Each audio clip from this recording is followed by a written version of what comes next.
ಇವತ್ತಿನಿಂದಲೇ ನಮ್ಮನ್ನ ಮಾತಾಡ್ಸ್ಬೇಡ ನೀನು.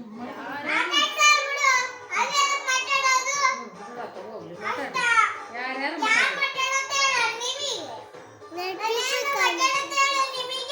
ದಾದಿ ಪಾದಿ ಅಂತ ಒಳಗೆ ಬರ್ಬೇಡ್ರಿ.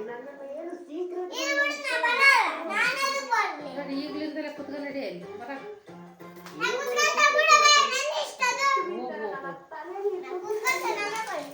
ನಮ್ಮನೆ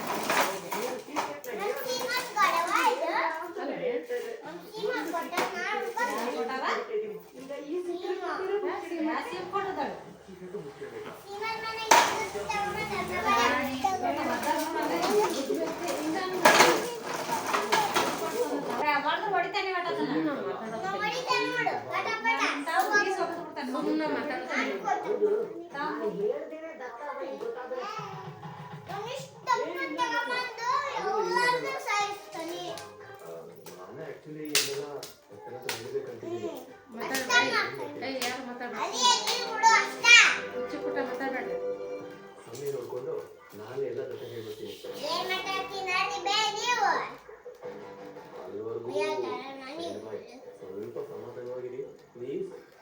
ಆಯ್ತು, ಇದನ್ನು ಬಿಟ್ಟರೆ ನನಗೆ ಬೇರೆ ದಾರಿ ಇಲ್ಲ. ಸರಿ ನಡೀರಿ. ಇನ್ನೊಂದು 3 ದಿವಸ ತಗೋತಮ್ಮ. 1 ನಿಮಿಷ ಎದ್ದು ಮಾಡ್ಕೊಬಿಟ್ರ